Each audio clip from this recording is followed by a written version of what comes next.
I heard them decide my fate through a door that was not fully closed. It was a fate decided between sips of brandy and the rustle of my stepmother's silk gown, a transaction as casual as the sale of a lame horse. Give her the servants' quarters in the Old North Cottage, Lady Anya had said, her voice a thin, sharp weapon. No one will see her there. The Duke need never know we have 2 daughters, and Rosalind's chances will be unencumbered by comparison. There was a pause, and in that silence I felt the full weight of the unspoken word. Plain. My father, Sir Walter, a man whose spine had long since dissolved in spirits and regret, had offered only a murmuring assent. The North Cottage was derelict, a place of damp stone and bitter draughts, a place where things were sent to be forgotten. It was, I understood with a clarity that felt like a shard of ice in my chest, the perfect place for me. My marginalization was a fact of my existence, as solid and unchangeable as my name, Elara Vance. It was not born of malice, not exactly, but of a thoughtless, aesthetic cruelty. My younger sister, Rosalind, was a masterpiece of nature's artistry, a creature of spun gold hair, eyes the color of a summer sky, and a laugh that could charm birds from the trees. I, by contrast, was a quiet sketch rendered in charcoal and chalk. My hair was the color of damp earth, my eyes a muted hazel, and my preferred state was silence. Where Rosalind bloomed in the light of admiration, I found solace in the cool shadows of the library, my companions the Stoics and poets who asked for nothing but my attention. Society, and indeed my own family, had little use for a quiet girl with ink stains on her fingers, when a diamond of the first water was glittering beside her. I was the second daughter, the one with no dowry to speak of, the one whose intellect was considered more a liability than an asset. I was simply in the way. The catalyst for my exile was, as with all things in our household, a matter of finances. My father had gambled and invested our dwindling fortune into dust, and ruin was no longer a distant threat, but a house guest who had overstayed its welcome. Our only salvation lay in our neighbor, the formidable and impossibly wealthy Duke of Blackwood. He was a man spoken of in whispers, a figure of remote power and rumored sorrow. He had expressed an interest in purchasing the parcel of land that included the North Cottage, a purchase that would rescue our family from the precipice of disgrace. The strategy, as crafted by my stepmother, was simple. Rosalind would be the bait, her beauty the irresistible lure to secure not just a sale, but perhaps a match. My presence was a complication, a discordant note in their carefully composed symphony of charm. And so I was to be hidden, tucked away like a worn piece of furniture, while the grand performance took place. The Duke of Blackwood, Alistair, was a man carved from the very granite of his lands. He arrived not in a grand carriage, but on a formidable black stallion, a solitary figure against the bruised purple of the morning sky. He was not handsome in the way of drawing-room dandies. His features were too severe, his jaw too firm, his eyes too piercing. A deep grief, I had heard, had settled in him after the death of his young wife years ago, leaving him encased in a formidable armor of duty and reserve. He was perceived as cold, intimidating, a man of few words and fewer smiles, a perception he seemed to take no pains to correct. He was power and sorrow given form, and the sight of him made the air itself seem to thin. My first encounter with him was an accident, a collision of my world of quiet obscurity and his of vast visible importance. I was on my knees in the pathetic patch of earth beside the cottage, attempting to coax some life from a few hardy herbs, my hands gloved in dirt and my gown smudged with green. I had not expected him to inspect the property lines himself, and certainly not so soon. The sound of his horse's hooves on the track was a sudden thunder, and I looked up, startled, to find him looming over me. He was meant to be at the main house, being captivated by Rosalind's grace. He was not meant to be here, witnessing me in my exile, a disheveled hermit in a forgotten corner of his potential kingdom. I scrambled to my feet, my cheeks burning with a hot, fierce shame, expecting a dismissive glance, the sort of look one gives a trespassing servant.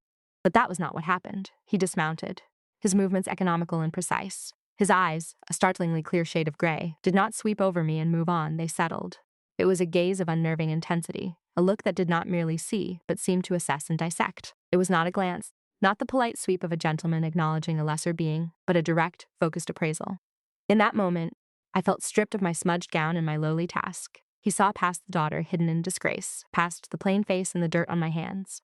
I did not know what he saw, but I felt it like a physical touch, a key turning in a lock I had not known was there. The carefully constructed social script, the one in which I was invisible, had been torn asunder. He inclined his head, a gesture of stark formality. "Miss Vance," he said, his voice a low baritone that seemed to vibrate in the ground beneath my feet. He knew my name. The knowledge was a shock, a small, sharp blow that left me breathless. He began to find reasons to return.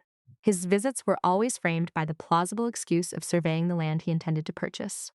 He would ride the boundary line, his formidable figure a familiar silhouette against the horizon, but his path always, somehow, led him past my cottage. At first, our conversations were stilted, constrained by propriety and the chasm of our stations. He asked about the soil, about the direction of the wind in winter, about the stream that trickled nearby.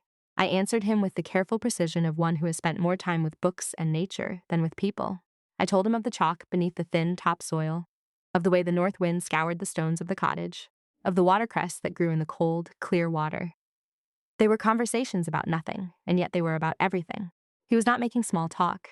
He was gathering data, and I felt, with a strange and fluttering panic, that I was the subject of his study. He never came to the door, never breached the invisible wall of decorum, but his presence lingered long after his horse had carried him away. A quiet hum in the lonely air. The shift occurred on a day of soft, persistent rain. I was confined to the cottage, the damp seeping into my very bones, when a footman from the main house appeared with a summons. His Grace requested my presence in the library. He had a question about a volume he had found there. My stepmother was apoplectic, her face a mask of fury and confusion, but even she could not refuse a direct request from a duke. I went, my heart a frantic drum against my ribs, dressed in my best gray wool, a garment that had always felt like a second skin of invisibility. He was standing by the fire, a book in his hand, the flames casting dancing shadows on his severe face. The library was my father's only remaining treasure, a room of floor-to-ceiling shelves, filled with the wisdom and stories of ages. It was the one place in that house I felt I belonged.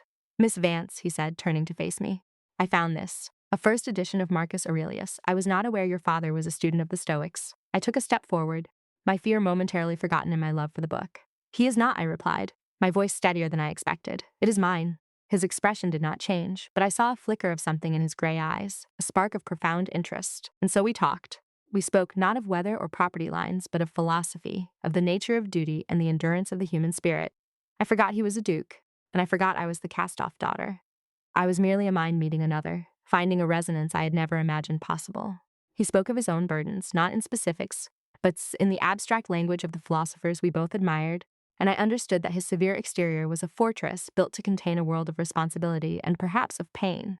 He listened to me, truly listened, his head tilted slightly, his gaze never leaving my face. For the first time in my life, I felt not just seen, but heard.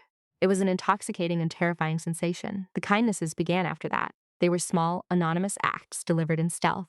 One morning, I awoke to find a neat stack of seasoned oak by my door, enough to keep my small hearth blazing for a month. It was cut from the Duke's own woods. I knew the look of it. It was an impossible gift, a gesture of care so profound and so silent it made my throat ache. A few days later, a thick, woolen shawl the color of heather and impossibly soft was left folded on the stone bench outside my cottage. There was no note, no messenger, just the gift itself, a silent acknowledgement of the drafts that plagued my evenings. These were not the grand, public gestures of a suitor.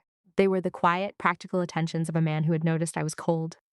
He was seeing the details of my life, the small hardships I had borne in silence, and he was moving to alleviate them without expecting thanks or recognition. Kindness from my own family had always come with invisible invoices, a debt of gratitude I was expected to repay. This kindness was different. It was a shield, offered freely. He brought the book himself. It was a slim volume of poetry we had discussed. One I had mentioned was missing from my father's collection. He came to the cottage door in the late afternoon, the low sun casting long shadows behind him. It was a breach of protocol, a step across a line we had both tacitly observed. I opened the door, and the sheer size of him in the small frame seemed to consume all the air. I thought you might enjoy this, he said, holding out the book. It was bound in dark green leather, the title embossed in simple gold leaf. I reached for it, my fingers trembling slightly. As I took it from him, his fingers brushed against mine. It was the briefest of contacts, skin against skin, but it sent a jolt through me like a lightning strike. The air grew thick and heavy, charged with a sudden, potent energy. We both froze, his hand hovering near mine, the book a bridge between us. His gray eyes darkened, and for a heart-stopping second, I thought he might say something, do something, that would shatter the fragile world we were building. Then he drew his hand back, his expression once again unreadable, and the moment was gone. But it had not truly gone, it had simply settled inside me, a warm, glowing coal. We were walking along the ridge that separated my father's land from his, the wind whipping strands of hair across my face. It had become a near-daily ritual, this chaperoned walk with 100 yards of open air as our guardian of propriety. We spoke of crop rotation, of his plans for a new school for the children of his tenants. The conversation was safe, practical, yet beneath it, the current of our unspoken connection ran deep and fast. He stopped and turned to me, his gaze serious. Miss Vance, he began, then hesitated. Alara, my name on his lips was a revelation. It sounded both foreign and perfectly right. The formalities between us feel dishonest, a barrier to true understanding. I would be honored if you would call me Alistair. It was more than a request, it was a declaration. In a world governed by titles and strictures, the offering of a first name was an act of profound intimacy. a deliberate dismantling of the walls that separated a duke from a disgraced daughter. It was a seismic event, and my quiet world tilted on its axis. Alistair, I said, testing the name, and the world settled into a new, more hopeful alignment. The crisis came, as it so often does, in the form of a piece of paper. My father had been drinking more than usual, his mood swinging between a maudlin sentimentality and a sour resentment. In one of his more pathetic phases, he lamented the sacrifices he had made for his family, letting slip a phrase about the Duke's stringent terms. It was a small thing, a crack in the facade, but my unease grew into a cold dread. That night, I could not sleep. I went to the library, the one place I felt I could think, and driven by a desperate instinct, I searched my father's desk. Tucked away in a locked drawer, I found it, a draft of a contract between Sir Walter Vance and Alistair, Duke of Blackwood. I read it by the dying light of a single candle, and the words on the page bled the warmth from my body, leaving me cold and hollow. The document was not for the sale of land. It was for the sale of a daughter. It stipulated that in exchange for the complete and total erasure of my father's monumental debts, his eldest daughter, Ella Vance, would be wed to the Duke. Not Rosalind the beauty, me, the quiet, plain, disposable one. I was the true price of my family's salvation. The land was merely a footnote. The contract was a masterpiece of cold, legal cruelty, outlining my transfer from one man's property to another's, as if I were a piece of livestock.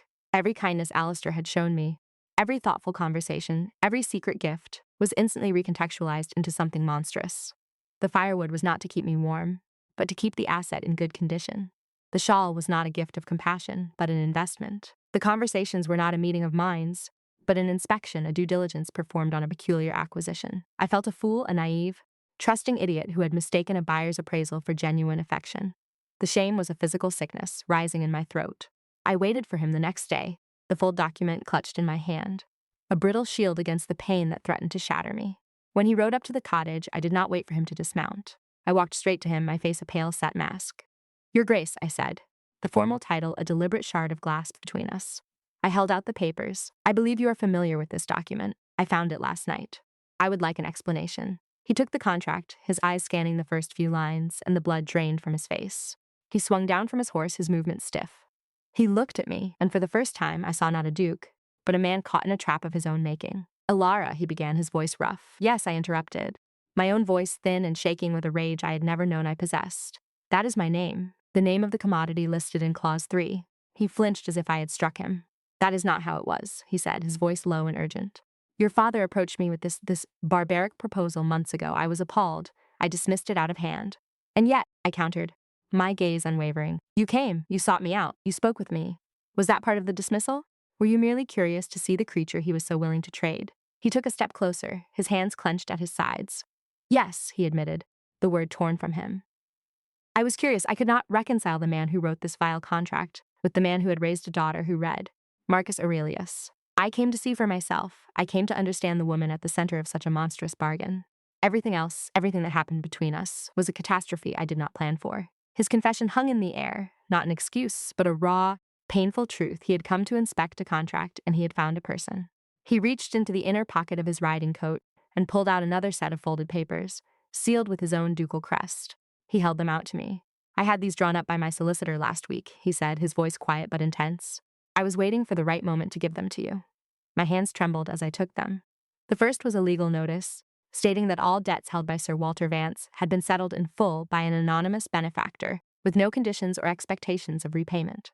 The second was a deed, the deed to the North Cottage and the 10 acres surrounding it, granting ownership, free and clear, to one Miss Elara Vance, along with a trust that would provide a modest but permanent income. It was freedom.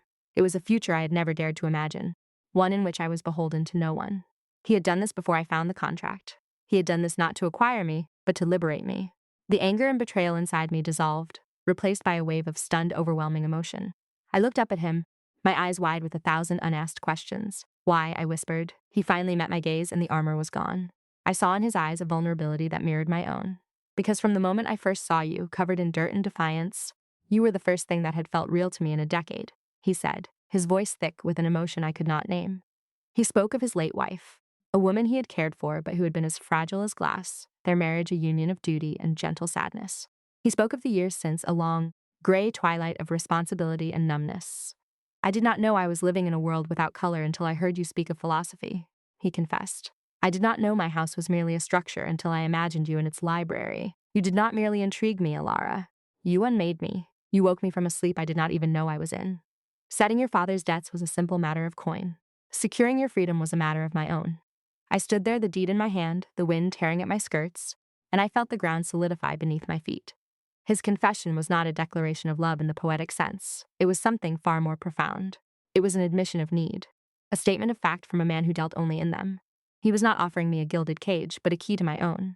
I looked from the papers in my hand to the raw honesty in his face, and I made a choice. I would not run from this. I would not retreat back into my shell of quiet invisibility. "Thank you, Alistair," I said, and the words were not just for the deed or the money. They were for seeing me, for hearing me. I took a slow, deep breath, and the trust I thought had been shattered began, tentatively, to knit itself back together. In that moment, we were no longer a duke and a cast-off. We were two people standing on a windy ridge, having found an unexpected anchor in one another. An alliance was forged, not with a contract, but with a vulnerable truth. The stage for the final act was set at a grand ball at the neighboring estate of Lord Ashworth. My stepmother, believing the original contract was still secretly in play, had insisted I attend. Her plan, I surmised, was to display me as a cautionary tale, a plain and awkward foil to enhance Rosalind's brilliance before the Duke. She was certain Alistair's attentions to me were a mere curiosity, a passing whim before he made his sensible, advantageous proposal for my beautiful sister. Dressed in a simple gown of deep blue, I felt like a sparrow in a flock of peacocks. Lady Anya's introductory remarks to our hostess were laced with condescending pity. "My dear Alara is so scholarly," she said with a bristle smile. "We have such trouble coaxing her out into society." Lady Anya made her move after supper. She cornered Alistair in the grand hall, with a large enough audience to witness the scene she intended to create. I was standing nearby, speaking with a kindly elderly cousin, but I saw the determined glint in my stepmother's eye. She laid a hand on Alistair's arm, her voice carrying across the marble floor. "Your Grace," she began, her tone dripping with false concern. "I must implore you. Your kindness to my elder daughter is noted, but it is causing the most dreadful gossip. She is a simple girl, unsuited for this world. People are beginning to talk, to assume things. For her own good, and for the sake of our family's reputation, you must cease these attentions. You must send her away, perhaps back to the country, where she will be more comfortable." She was attempting to publicly shame him into abandoning me, to finalize my ruin and clear the path for Rosalind. A hush fell over the nearby guests. This was high drama, a duchess in the making publicly correcting the behavior of a duke. But Alistair did not look flustered or ashamed. He looked calmly down at her hand on his arm until she, unnerved, removed it. He then turned his gaze to me, and it was filled with a quiet, unwavering support. He gave me a nearly imperceptible nod. That small gesture gave me all the strength I needed. Before he could speak, I stepped forward. My heart was pounding, but my voice, when it came, was clear and steady. "Lady Anya," I said, my tone polite but firm, cutting through the silence. "You need no longer concern yourself with my comfort or my reputation." I held up the deed he had given me, which I had carried with me for this very purpose. "His Grace has been more than a benefactor to our family. He has settled my father's accounts in their entirety. Furthermore, he has gifted me the North Cottage and its lands. I am now a woman of independent means. I am no longer a commodity to be traded or a ward to be hidden." I then turned my attention from my stunned stepmother to the wider audience. "My family," I continued, my voice gaining strength, "was prepared to offer me to His Grace in a marriage contract to settle their debts. That was the true nature of the arrangement they sought." A collective gasp rippled through the onlookers. I did not raise my voice. I did not need to. The simple, unadorned truth was more powerful than any hysterics. I looked directly at my stepmother, whose face had gone a mottled, ugly shade of red. "I am not a simple girl, Lady Anya. I am a woman who reads contracts, and I will not be sent away." Alistair stepped to my side, his presence a solid wall of support. He addressed the room at large. "Miss Vance speaks the truth," he said, his ducal authority ringing in every syllable. "Her integrity and intelligence are qualities I value above all others. Any insult to her is an insult to me." The message was unmistakable. The defeat of my family was swift, silent, and absolute. The whispers that followed were not of my supposed scheming, but of their monstrous cruelty. Their social standing, built on a foundation of lies and appearances, crumbled to dust in a matter of moments. He led me from the ballroom, his hand a warm, firm presence on the small of my back. He did not take me to a stuffy receiving room, but guided me through a set of French doors and into the cool, moonlit quiet of the formal gardens. The sound of the orchestra faded, replaced by the gentle splash of a fountain and the sigh of the night breeze through the yew trees. We walked in silence until we reached a secluded stone bench, surrounded by the pale, ghostly blooms of night-scented stock. He did not release me, but turned me to face him, his hands moving to gently cup my face. The moonlight silvered the sharp planes of his face, and in his eyes I saw an emotion so deep and clear it stole my breath. "Ilara," he said, his voice a low murmur that was for me alone, and then he lowered his head and kissed me. It was not a kiss of frantic passion, but of profound certainty. It was slow and deep and shaking, with the weight of all the unspoken words, all the shared glances, all the quiet kindnesses that had led us to this moment. It was a kiss of arrival, a promise of a home I had never known I was searching for. It was the resolution of all tension, the beginning of our future. 3 months later, I stood in the great library at Blackwood Manor, no longer a visitor but its mistress. The room, which had once felt intimidating, was now my sanctuary, a shared space of warmth and quiet companionship. We had been married in a small private ceremony, with only his formidable aunt and my redeemed sister Rosalind in attendance. The cottage was still mine, a personal retreat I could visit whenever I wished, a tangible reminder of the independence he had not taken from me, but had instead gifted me. The world had tried to place me in the servants' quarters of life, and instead, I had found myself the cherished heart of a kingdom. Loose ends had tied themselves with surprising neatness. Rosalind, finally free from our stepmother's suffocating ambitions, had written me a long, tear-stained letter of apology. She had confessed her own misery, her own feeling of being a beautiful object valued only for her appearance.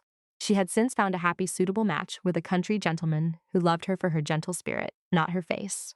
My father and stepmother had retired from society in disgrace, living out their days in a bitter, self-imposed exile, and here in my new home, Mrs. Gable, Alistair's stern but loyal housekeeper, would bring us tea in the afternoons, her usual severe expression softened by a look of profound, almost maternal, approval. She had seen her duke emerge from his long winter, and she knew I was the cause. I looked across the library at my husband. Alistair was sitting in a worn leather armchair by the fire, a book open in his lap, though he was not reading. He was watching me, a soft, private smile on his face. The severe, guarded duke was gone, replaced by the man who knew the color of my mind, the man who had seen me when I was invisible to everyone else, including myself. They had sent me to the margins, to a cold and derelict cottage, a place to be forgotten. But it was there, in that forgotten place, that I was truly found. It was there that a man had not just knocked upon my door, but had opened it into a world I never knew could exist, a world where I was not the secondary character, but the center of the story. And I knew, with a certainty that filled every part of me, that our story was only just beginning.